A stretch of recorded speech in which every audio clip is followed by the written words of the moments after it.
നമ്മളെ സംബന്ധിച്ചിടത്തോളം നമുക്ക് ശരിയായ അഖീദ ഉൾക്കൊള്ളാൻ കഴിയുക എന്ന് പറയുന്നത്, അല്ലെങ്കിൽ ശരിയായ ദീൻ മനസ്സിലാക്കാൻ കഴിയുക എന്ന്, അത് അഹ്ലുസുന്നയുടെ പണ്ഡിതന്മാരിൽ തന്നെ നമുക്ക് ലഭിക്കണം.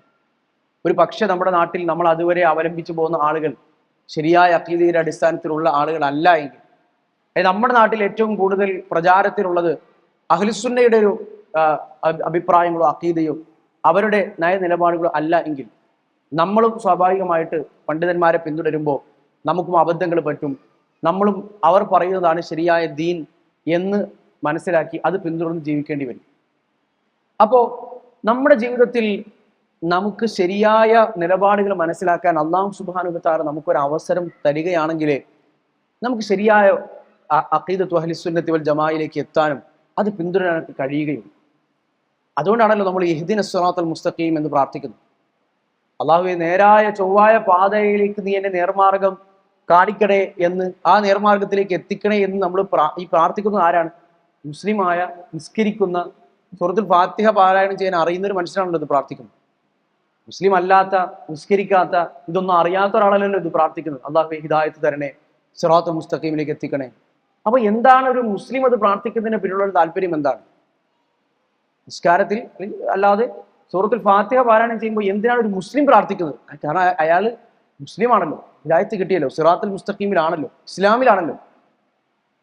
അപ്പൊ ആ പ്രാർത്ഥന നമ്മൾ അതിന്റെ യഥാർത്ഥത്തിൽ അതിന്റെ അർത്ഥം മാത്രം, ഒരു വാചകത്തിലുള്ള അർത്ഥം മാത്രം, പദാർത്ഥം മാത്രം നോക്കി എടുക്കുന്ന പ്രാർത്ഥനയല്ല. ആ പ്രാർത്ഥനയുടെ പിന്നിലുള്ള താല്പര്യം ഈ ഹിദായത്ത് ലഭിച്ച, ഇസ്ലാമിൽ ജീവിക്കാൻ ഭാഗ്യം ലഭിക്കുന്ന, നിസ്കരിക്കാനുള്ള ഭാഗ്യം ലഭിക്കുന്ന, സൂറത്തുൽ ഫാത്തിഹ അറിയാവുന്ന എന്നെ ഇനി എന്ത് ചെയ്യണമെന്നാണ്, എന്നെ ഇതിൽ തന്നെ ഉറപ്പിച്ച് നിർത്തണമെന്ന് ആ പ്രാർത്ഥനയുടെ താല്പര്യം.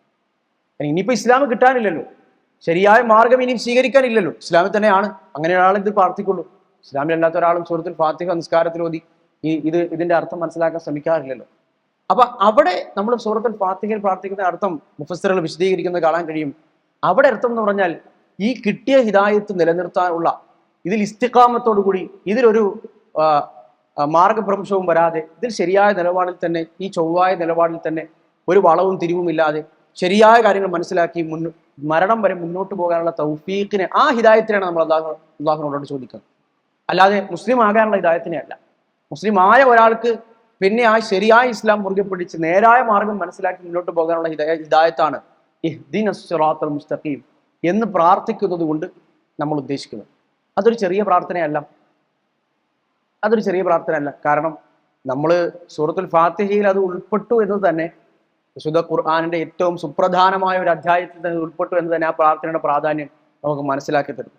എല്ലാ ദിവസവും നമ്മളത് നിസ്കാരങ്ങൾ നിർബന്ധമായി പാരായണം ചെയ്യേണ്ടതുണ്ട് എന്നും, അതില്ലാതെ ഈ പ്രാർത്ഥന ഉൾക്കൊള്ളുന്ന സൂറത്തുൽ ഫാത്തിഹ ഇല്ലാതെ നമ്മുടെ നിസ്കാരം ശരിയാവൂല എന്നതും ഈ പ്രാർത്ഥനയുടെ പ്രാധാന്യം നമുക്ക് ഉൾക്കൊള്ളിച്ച് നമുക്ക് തരുന്ന ഒന്നാണ്. അത് മാത്രമല്ല, സൂറത്തുൽ ഫാത്തിഹയുടെ ആ വാചക ഘടന ഈ പ്രാർത്ഥനയുടെ പ്രാധാന്യം ഏറ്റവും നന്നായി നമ്മുടെ മനസ്സിൽ തരുന്ന ഒന്നാണ്.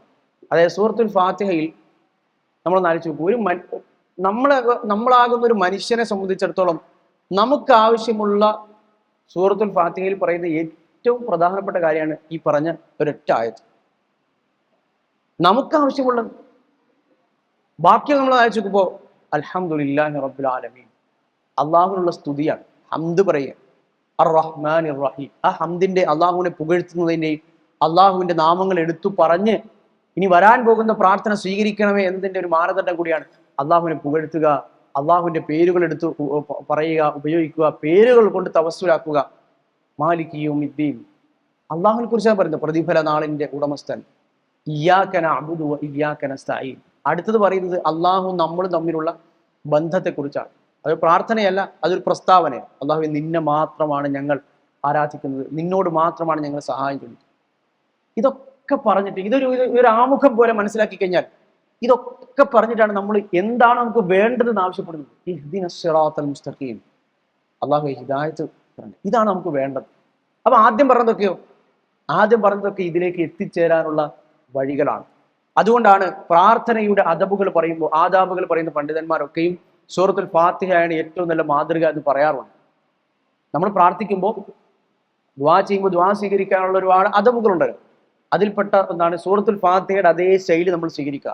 ആദ്യം അല്ലാഹുവിനുള്ള ഹംദ്, റസൂലിന്റെ മേലുള്ള സ്വലാത്ത്, അള്ളാഹുവിന്റെ പേരുകൾ എടുത്ത് പറഞ്ഞുകൊണ്ടുള്ള പ്രാർത്ഥന, അള്ളാഹുവിന്റെ പേരുകൾ ഉപയോഗിച്ചുകൊണ്ടുള്ള അള്ളാഹുവിനോട് തവസ്സുലാക്കുക, ഇങ്ങനെയുള്ള കാര്യങ്ങളൊക്കെ ചെയ്തിട്ടാണ് നമ്മുടെ ആവശ്യം പറയുന്നത്. അല്ല തുടക്കത്തിൽ തന്നെ നമ്മുടെ ആവശ്യം നമ്മൾ പറയുക എന്നതല്ല. അത് അള്ളാഹുവിനോടുള്ള പ്രാർത്ഥനയുടെ അദബാണ്. പിന്നെ പ്രാർത്ഥനയുടെ വേറെ അദബുകളും നിങ്ങൾ കേട്ടിട്ടുണ്ടാകും. കൈകൾ ഉയർത്തുക, അത് പ്രാർത്ഥന സ്വീകരിക്കപ്പെടുന്ന സ്ഥലങ്ങളിൽ, സമയങ്ങളിലും സന്ദർഭങ്ങളൊക്കെ ഉപയോഗപ്പെടുത്തുക, അതൊക്കെ പിന്നെ അതിൽ പെടും.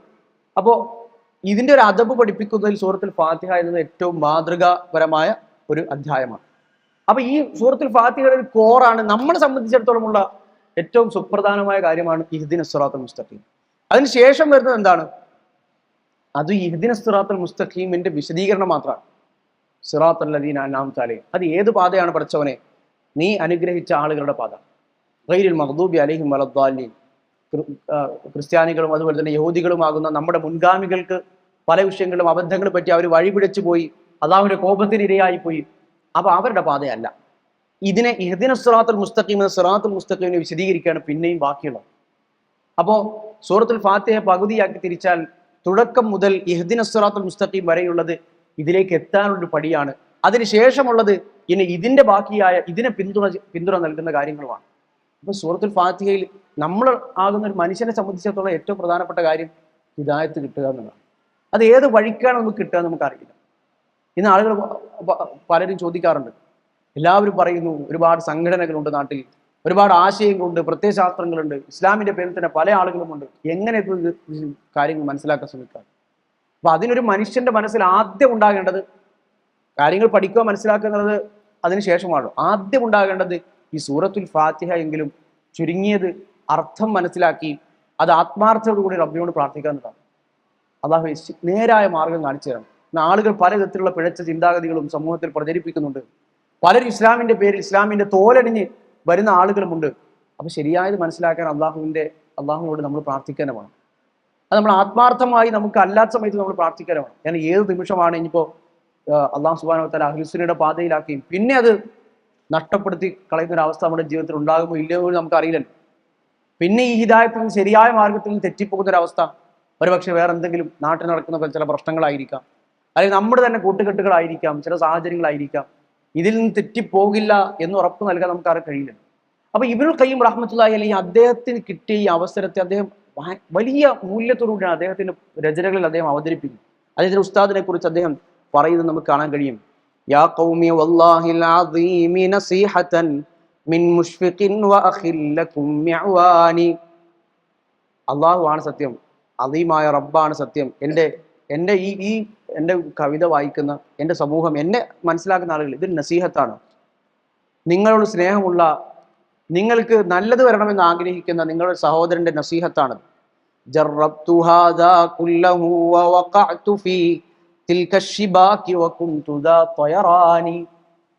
ഇപ്പൊ നാട്ടിലുള്ള അന്ന് ഉള്ള ഏറ്റവും പ്രധാനപ്പെട്ട പ്രശ്നങ്ങളൊന്നായിരുന്നല്ലോ നമ്മൾ പറഞ്ഞ പോലെ ഈ ഗ്രീക്ക് തത്വശാസ്ത്രങ്ങളും അശ്ശരികളും ഇൽമുൽ കലാമൊക്കെ ആളുകൾ അതാണ് ദീൻ എന്ന് പറഞ്ഞ് മനസ്സിലാക്കുന്നത്.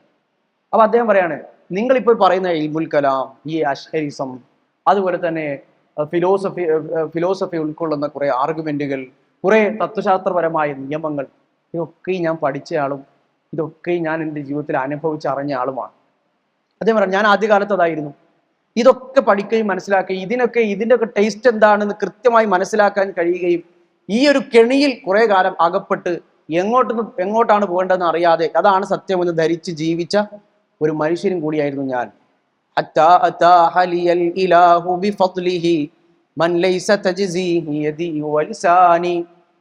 അപ്പോഴാണ് അള്ളാഹു സുബ്ഹാനഹു വ തആല എനിക്ക് അള്ളാഹുവിന്റെ വലിയ ഔദാര്യം കൊണ്ട്, ഫദ്ല് കൊണ്ട് എനിക്കൊരു മനുഷ്യന്റെ കൂടെ കൂടാൻ എനിക്ക് ഭാഗ്യം അള്ളാഹു തന്നത്. എൻ്റെ കൈ കൊണ്ടോ എൻ്റെ എഴുത്തുകൊണ്ടോ വലിസാനി എൻ്റെ നാവ് കൊണ്ടോ എൻ്റെ സംസാരം കൊണ്ടോ ഒന്നും എനിക്ക് പകരം കൊടുക്കാൻ, എനിക്ക് കിട്ടിയതിന് പകരം ചെയ്യാൻ, പ്രത്യുപകാരം ചെയ്യാൻ എനിക്ക് ഒരിക്കലും കഴിയില്ല. അങ്ങനെ ഒരു സംഗതിയാണ് എനിക്ക് കിട്ടിയത്. എനിക്ക് യഥാർത്ഥ ആദർശമാണ് കിട്ടിയത്. യഥാർത്ഥ അഹ്ലുസുന്നയിലേക്ക് വരാനാണ് അതിനുള്ള ഭാഗ്യം കിട്ടിയത്. പിന്നെ അദ്ദേഹം ഷെയ്ഖുൽ ഇസ്ലാമിനെ കുറിച്ചൊക്കെ പറയുന്നതാണ്, ഹബറുൻ അതാ മിൻ അർദി ഹർറാന ഫയാ അഹ്ലൻ ബിമൻ ഖദ് ജാഅ മിൻ ഹർറാൻ. ഹർറാനിൽ നിന്ന് വന്ന വലിയ പണ്ഡിതൻ. ഹർറാനിൽ ആരൊക്കെ വരുന്നുണ്ടോ അവർക്കൊക്കെയും സ്വാഗതം എന്ന് ഷെയ്ഖുൽ ഇസ്ലാം ഇബ്നു തൈമിയ്യയുടെ നാടിനെ കുറിച്ച് അദ്ദേഹം പറഞ്ഞു. അള്ളാഹു അദ്ദേഹത്തിന് ഒരുപാട് പ്രതിഫലങ്ങൾ ഏറ്റി കൊടുക്കട്ടെ എന്ന് പറയുന്നു. അഖദത് യദാഹു യദി വസാറ ഫലം നരിം ഹത്താ അറാനി മത്ലഅൽ ഈമാനി. അദ്ദേഹത്തിന്റെ കൈ എന്നെ ഇരുട്ടിലായിരുന്ന എന്നെ, വേറെ പലതുമാണ് സത്യം ആയിരുന്നു വിചാരിച്ചിരുന്ന എന്നെ അദ്ദേഹം കൈ പിടിച്ചു എൻ്റെ ഈമാനിന്റെ ശരിയായ ആ മത്ലയിലേക്ക്, ശരിയായ ഉദയസ്ഥാനത്തേക്ക്, പ്രഭാതത്തിലേക്ക് അദ്ദേഹം എന്നെ കൈ പിടിച്ചു കൊണ്ടുപോയി എനിക്ക് പഠിപ്പിച്ചു തന്നു എന്താണ് ദീൻ എന്ന്. വറഅയ്തു അലാമൽ മദീനതി ഹൗലഹാ യസകുൽ ഹുദാ വഅസാകിറുൽ ഖുർആനി. അദ്ദേഹത്തിലൂടെ പഠിച്ചപ്പോഴാണ് കാര്യങ്ങൾ മനസ്സിലാക്കുന്നത്, ഇസ്ലാമിക പ്രമാണങ്ങൾ മനസ്സിലാക്കേണ്ടത്, എങ്ങനെയാണ് ദീൻ മനസ്സിലാക്കേണ്ടത്, ഖുർആനിന്റെ ആളുകൾ ആരാണ്, യഥാർത്ഥ ഹിദായത്ത് പറയുന്ന യഥാർത്ഥ ഹിദായത്തിലെ ആളുകൾ ആരാണെന്നൊക്കെ എനിക്ക് മനസ്സിലായത് അദ്ദേഹത്തിലൂടെയാണ്. ഒരുപാട് കാലം അന്ധതയിൽ ജീവിച്ചിരുന്ന, ശരിയായി പ്രമാണങ്ങളെ മനസ്സിലാക്കാൻ കഴിയുന്ന ഒരു കാലഘട്ടത്തിൽ നിന്ന് ശരിയായി എങ്ങനെയാണ് ഇസ്ലാമിക പ്രമാണങ്ങൾ മനസ്സിലാക്കേണ്ടത്, ഏതാണ് ശരിയായ ദീൻ എന്ന് മനസ്സിലാക്കിയതൊക്കെ അദ്ദേഹത്തിലൂടെ അദ്ദേഹം വളരെ ആ ഒരു വികാര നിർഭരമായ അദ്ദേഹത്തിന്റെ വരികളിലൂടെ അദ്ദേഹം പറയുന്നത് കാണാൻ കഴിയും. നമ്മളൊന്ന് ഈ ഒരു ഇതിനെ മുൻനിർത്തി നമ്മളൊന്ന് ആലോചിച്ച് കഴിഞ്ഞാൽ നമുക്ക് അഹ്ലുസുന്നയുടെ ഒരു യഥാർത്ഥ സലഫിയത്തിന്റെ തൗഹീദിന്റെ ആദർശം എത്തിച്ചതിൽ കാരണക്കാരായ ആളുകൾ ഉണ്ടാവും. ഒരുപക്ഷെ നമ്മളിൽ അധികം ആളുകളും ജനിച്ചപ്പോഴേ ഈ ഒരു ആദർശം മനസ്സിലാക്കുകയും ശരിയായ വിശ്വാസത്തിലേക്ക് വരികയും ചെയ്ത ആളുകൾ ആയിക്കോളും എന്നില്ല. അങ്ങനെയുള്ള ആളുകൾ ഉണ്ടാകാം, അവരുടെ ഉപ്പമാരോ ഒക്കെ ശരിയായ ആദർശത്തിലേക്ക് അങ്ങനെ വന്ന ആളുകൾ ഉണ്ടാകും. പക്ഷെ നമ്മുടെ നാട്ടിൽ നമ്മളൊന്ന് ആലോചിച്ച് നോക്കിക്കഴിഞ്ഞാൽ നമുക്ക് ശരിയായ ആദർശം മനസ്സിലാക്കാൻ ഒരവസരം കിട്ടുക വലിയ ഭാഗ്യമാണ്. കാരണം മറ്റുള്ള ആദർശങ്ങൾ നിൽക്കുമ്പോൾ അശ്അരികളുടെ അടുത്തോ അല്ലെങ്കിൽ മറ്റേതെങ്കിലും തരത്തിലുള്ള അഹ്ലുസുന്നയുടേതല്ലാത്ത മറ്റേത് ആദർശത്തിൽ നിന്ന് കഴിഞ്ഞാലും ഒരു സാധാരണ ഒരാളെ സംബന്ധിച്ചിടത്തോളം അത് പെട്ടെന്ന് തിരിച്ചറിയാൻ കഴിഞ്ഞോളൊന്നുമില്ല. അതിന് അള്ളാഹുവിന്റെ തൗഫീഖ് ഉണ്ടെങ്കിലേ കഴിയുള്ളൂ. നമ്മൾ വിചാരിക്കും നമ്മൾ നല്ല ബുദ്ധിയുള്ള, ആലോചനാശേഷിയുള്ള, ചിന്താശേഷിയുള്ള ആളാണ്, നമുക്ക് കാര്യങ്ങളൊക്കെ തിരിച്ചറിയാനും ശരി തെറ്റുകളൊക്കെ വ്യവച്ഛേദിച്ച് മനസ്സിലാക്കാനും ഒക്കെ ഉള്ള ഒരു കാര്യപ്രാപ്തിയെ കൊണ്ട് നമ്മൾ വിചാരിക്കും. പക്ഷെ ശരിയായ ദീൻ മനസ്സിലാക്കുന്നതിൽ നമ്മളൊന്ന് ആലോചിച്ച് നോക്കി കഴിഞ്ഞാൽ അങ്ങനെ എത്രയോ നല്ല, നമ്മളെക്കാൾ ബുദ്ധിയും കഴിവും ശേഷിയും ഒക്കെ ഉള്ള എത്രയോ ആളുകൾ ഇപ്പോഴും അതാണ് സത്യം എന്ന് പറഞ്ഞ് അന്ധവിശ്വാസങ്ങളിലും അനാചാരങ്ങളിലും കുടുങ്ങി കിടക്കുന്ന ആളുകൾ നമുക്ക് കാണാൻ കഴിയും. അപ്പൊ നമുക്ക് ശരിയായ ദീൻ മനസ്സിലാക്കാൻ കഴിയുന്നത് അള്ളാഹുവിന്റെ വലിയ തൗഫീഖാണ്. അതിന് ചിലപ്പോൾ ചില ആളുകളെ അള്ളാഹു സുബ്ഹാനഹു വ തആല കാരണക്കാരാക്കും. ചില ആളുകളിലൂടെ അല്ലെങ്കിൽ ചില വ്യക്തികളിലൂടെ, ചില പ്രോഗ്രാമുകളിലൂടെ, നമ്മൾ വായിക്കുന്ന ചില പുസ്തകങ്ങളിലൂടെ ഒക്കെ ആയിരിക്കും ഒരുപക്ഷെ നമുക്ക് അതിനുള്ള ഭാഗ്യം ലഭിക്കുക. ഏതായിരുന്നാലും നമ്മൾ ഉൾക്കൊള്ളുന്ന ആദർശത്തിന്റെ വില നമ്മൾ മനസ്സിലാക്കണം എന്നത്, അത് നമുക്ക് എത്തിച്ചേർന്ന വഴിയുടെ ആ ഒരു മൂല്യം നമ്മൾ മനസ്സിലാക്കണം എന്നത് ഈ ഇബ്നു ഖയ്യിം റഹ്മത്തുള്ളാഹി അലൈഹിയുടെ ജീവിതത്തിൽ നമുക്ക് കിട്ടുന്ന വലിയൊരു പാഠമാണ്. ഇസ്ലാമിക ലോകത്ത് ഇതുപോലെ ഒരുപാട് പണ്ഡിതരുണ്ട്. ഇബ്നു ഖയ്യിം റഹ്മത്തുള്ളാഹി അലൈഹി പോലുള്ള പണ്ഡിതന്മാർ തുടക്ക കാലഘട്ടത്തിൽ തന്നെ ഇബ്നു തൈമിയ്യ റഹ്മത്തുള്ളാഹി അലൈഹിയുടെ ശരിയായ ആദർശം പഠിച്ച് മനസ്സിലാക്കിയിട്ടുണ്ട്. പക്ഷേ വേറെ എത്രയോ പണ്ഡിതന്മാർ അവരുടെ ജീവിതത്തിന് അവസാന കാലത്ത് അഹ്ലുസുന്നയിലേക്ക് മടങ്ങി വന്ന പണ്ഡിതന്മാരുണ്ട്. ഇമാം റാസി, ഫഖ്റുദ്ദീൻ റാസി തഫ്സീർ എഴുതിയ ഇമാം റാസിയുടെ തഫ്സീർ നമ്മൾ പറയാറുണ്ടല്ലോ. ഇമാം റാസി ജീവിതത്തിന്റെ ഭൂരിഭാഗം കാലയളവും മുഅ്തസിലി ആശയത്തിന്റെ പിന്നാലെ, അശ്അരി ആശയത്തിന്റെ പിന്നാലെ, ഇൽമുൽ കലാമിന്റെ പിന്നാലെ ജീവിതം നടന്ന് ഹോമിച്ചു തീർത്ത ഒന്നാണ്. അതുകൊണ്ട് ഇമാം റാസിയുടെ തഫ്സീറിനെ കുറിച്ച് സാധാരണ സലഫി പണ്ഡിതന്മാർ പറയാറുണ്ട്, തഫ്സീർ റാസി എന്ന് പറഞ്ഞാൽ അടിപൊളിയാണ്, തഫ്സീർ അല്ലാത്ത എല്ലാം അതിലുണ്ടെന്നാണ്. തഫ്സീർ അല്ലാത്ത എല്ലാം അതിലുണ്ടെന്നാണ്. ഫൽസഫ, തത്വശാസ്ത്രമുണ്ട്, അതുപോലെ തന്നെ അന്നത്തെ കാലത്ത് കുറേ സംഗതികളുണ്ട്, ഇൽമുൽ കലാമുണ്ട്. തഫ്സീർ മാത്രമില്ല എന്ന് പറയാറുണ്ട് അദ്ദേഹത്തിന്റെ തഫ്സീർ. അദ്ദേഹത്തിന്റെ ആദ്യകാലത്ത് അദ്ദേഹം ജീവിച്ചിരുന്ന അങ്ങനെയായിരുന്നു. അദ്ദേഹത്തിന്റെ അവസാന കാലത്ത്, ജീവിതത്തിന്റെ അന്ത്യ കാലഘട്ടങ്ങളിലാണ് ഇമാം റാസി റഹ്മത്തുള്ളാഹി അലൈഹി ഈ പറഞ്ഞ ഇൽമുൽ കലാം അദ്ദേഹം തന്നെ പറയുന്നത് നമുക്ക് കാണാൻ കഴിയും.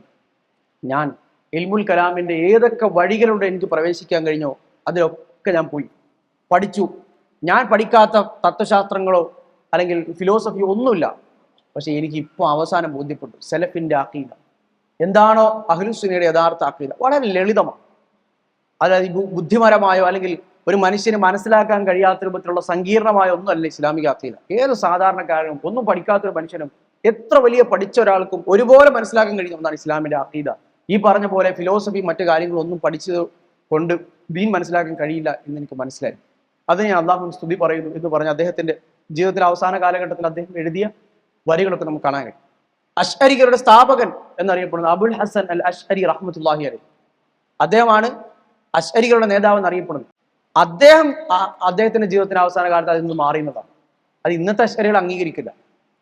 ഇമാം അബുൽ ഹസൻ അൽ അശ്അരി റഹ്മത്തുള്ളാഹി അലൈഹി അദ്ദേഹം ആദ്യകാലത്ത് മുഅ്തസിലിയായി. അദ്ദേഹത്തിന്റെ ഉമ്മയുടെ ഭർത്താവ്, അതായത് അദ്ദേഹത്തിന്റെ ഉപ്പയല്ല, ഉമ്മ അദ്ദേഹത്തിന്റെ ഉപ്പയ്ക്ക് ശേഷം പിന്നെ വിവാഹം കഴിച്ച അദ്ദേഹത്തിന്റെ ഉമ്മയുടെ രണ്ടാമത്തെ ഭർത്താവ് അബു അലിയുൽ ജുബ്ബായി എന്ന് പറയുന്ന മുഅ്തസിലികളുടെ നേതാവിന്റെ കൂടെ തന്റെ വളർത്തുപ്പയുടെ കൂടെ ജീവിക്കുകയും ജീവിതത്തിന്റെ വലിയൊരു അളവോളം ഏകദേശം ഒരു 40 വയസ്സോളം അദ്ദേഹം മുഅ്തസിലിയായിട്ടാണ് ജീവിച്ചത്. മുഅ്തസിലികളുടെ ഏറ്റവും പ്രധാനപ്പെട്ട സംവാദകനായി അറിയപ്പെടുകയൊക്കെ ചെയ്തതാണ് അബുൽ ഹസൻ അഷ്അരി. വളർത്തുപ്പയുടെ കൂടെ നടന്നു. മുഅ്തസിലി മദ്ഹബിന്റെ വളരെ ശക്തനായ പ്രചാരകനും അതിന് സംവാദം നടത്തുന്ന ഒരാളൊക്കെ. പിന്നെ അദ്ദേഹം പഠനം നടത്തി അദ്ദേഹത്തിന്റെ അഭിപ്രായത്തിൽ അത് ബോധ്യപ്പെട്ടു. മുഅ്തസിലികളെ എതിർക്കേണ്ടതെന്ന് ബോധ്യപ്പെട്ടു. അദ്ദേഹം അങ്ങനെ പുതിയ രീതി സ്വീകരിച്ചു. അതാണ് അശ്അരികളുടെ തുടക്കം. അശ്അരികൾ ഉണ്ടായത് ദീന് പൊളിക്കാനൊന്നുമല്ല. മുഅ്തസിലികളുടെ ഫിത്ന ഉണ്ടായപ്പോൾ അതിനെ പ്രതിരോധിക്കാൻ വേണ്ടിയിട്ടാണ് അശ്അരികൾ ഉണ്ടായത്. ദീന് എന്തെങ്കിലും പ്രശ്നം ഉണ്ടാക്കുക, എന്തെങ്കിലും പുതിയ സംഗതി ഉണ്ടാക്കുക എന്നുള്ള അർത്ഥത്തിലല്ല. പക്ഷെ അവർക്ക് തെറ്റുപറ്റിപ്പോയത് മുഅ്തസിലികൾ എന്താണോ ഉപയോഗിച്ച അടിസ്ഥാനങ്ങൾ, അതേ അടിസ്ഥാനങ്ങൾ തന്നെ അവരെ പ്രതിരോധിക്കാൻ ഇവർ ഉപയോഗിച്ചു എന്നുള്ളതാണ്. ദീനിന്റെ അടിസ്ഥാനങ്ങളിൽ ഉപയോഗിച്ചത് തത്വശാസ്ത്രങ്ങളുടെ അടിസ്ഥാനങ്ങളാണ് ഉപയോഗിച്ചത്. ഇൽമുൽ കലാം എന്ന് പറയുന്നത് ഒരു സംഗതി ഉണ്ടായത് തന്നെ അതുകൊണ്ടാണ്. പക്ഷെ എന്നിട്ട് പിന്നെ അദ്ദേഹം അശ്അരി മദ്ഹബ് അദ്ദേഹം തുടങ്ങി എന്ന് പറയുമ്പോൾ ഒരു മദ്ഹബായിട്ട് ഒരു ദിവസം രാവിലെ സ്റ്റാർട്ട് ചെയ്തു എന്നല്ല. അദ്ദേഹത്തിന്റെ രൂപത്തിൽ ചെയ്തപ്പോൾ അത് പിന്നെ പിൽക്കാലത്ത് അദ്ദേഹത്തെ പിൻപറ്റിയ ആളുകൾ അതൊരു മദ്ഹബാക്കി മാറ്റി, അഖീദയിലെ ഒരു മദ്ഹബാക്കി. പക്ഷെ പിന്നെയും അദ്ദേഹം ജീവിതത്തിന്റെ അവസാന കാലഘട്ടങ്ങളിൽ അദ്ദേഹത്തിന്റെ പഠനങ്ങൾ മുന്നോട്ട് പോകുന്നതനുസരിച്ച് അദ്ദേഹം യഥാർത്ഥ സലഫിന്റെ അഖീദയിലേക്ക് വന്നു. അദ്ദേഹം നല്ലൊരു സലഫിയായി, നല്ലൊരു അഹ്ലുസുന്നയിലെ ഒരു മനുഷ്യനായിട്ടാണ് അദ്ദേഹം മരണപ്പെടുന്നത്. അബുൽ ഹസൻ അൽ അഷ്അരി, അഷ്അരികളുടെ തുടക്കക്കാരൻ. പക്ഷെ അത് ഇന്നത്തെ അഷ്അരികൾ പോലും അംഗീകരിക്കുന്നു. അദ്ദേഹത്തിന്റെ ഗ്രന്ഥങ്ങളും അൽ ഇബാന അൻ ഉസൂലി ദിയാന എന്ന് പറയുന്ന ഗ്രന്ഥം അദ്ദേഹം യഥാർത്ഥ ഇമാം അഹ്മദിനെ പോലെയുള്ള സലഫുകളുടെ മാർഗത്തിലേക്ക് മാറിയതിന് ശേഷം അദ്ദേഹം എഴുതിയ കിതാബാണ് അൽ ഇബാന അൻ ഉസൂലി ദിയാന. അതുപോലെ തന്നെ മഖാലാത്തുൽ ഇസ്ലാമിയീൻ എന്ന് പറയുന്ന മറ്റൊരു കിതാബ്. ഇത് രണ്ടും അദ്ദേഹം യഥാർത്ഥ അഖീദയിലേക്ക് വന്നതിന് ശേഷം അദ്ദേഹം എഴുതിയതാണ്. അശ്അരികൾ സ്വയം തന്നെ തുടങ്ങിയ ഒരു സംഗതി അദ്ദേഹം തന്നെ മാറിയിട്ട് അദ്ദേഹം എഴുതിയതാണ്. ഈ രണ്ട് കിതാബുകളും ഇന്നത്തെ അശ്അരികൾ സമ്മതിച്ചു തരില്ല. അത് അദ്ദേഹത്തിൻ്റെതല്ല, അദ്ദേഹത്തിന്റെ പേരിൽ പലരും എഴുതി ഉണ്ടാക്കിയതാണ് എന്നൊക്കെയാണ് അവരുടെ വാദം. കൈയെഴുത്ത് പ്രതികളുടെ തന്നെ കോപ്പികളുടെ അടിസ്ഥാനത്തിൽ ചരിത്രപരമായി തന്നെ ആധുനിക പണ്ഡിതന്മാർ അത് അദ്ദേഹത്തിന്റെ തന്നെയാണ് എന്ന് സ്ഥാപിക്കുകയും ചെയ്തിട്ടുണ്ട്. അതിനുള്ള മറുപടികൾ കൃത്യമായി ഇസ്ലാമിക ലൈബ്രറിയിൽ അതിന്റെ പുരാതനമായ കൈയെഴുത്ത് പ്രതികളൊക്കെ ഉപയോഗിച്ചുകൊണ്ട് തന്നെ ഇബാനയും മഖാലത്തുൽ ഇസ്ലാമിയീനും അബുൽ ഹസൻ അഷ്അരി റഹ്മത്തുള്ളാഹിയുടെ തന്നെയാണെന്ന് സ്ഥാപിക്കാൻ ഇന്ന് ലോകത്ത് വഴികളും. അപ്പൊ അങ്ങനെയുള്ള ആളുകൾ ഇസ്ലാം അവസാന കാലത്ത് ശരിയായ സലഫിന്റെ അഖീദയിലേക്ക്, ശരിയായ അഹ്ലുസുന്നയുടെ പാതയിലേക്ക് വന്നത് നമുക്കറിയാം.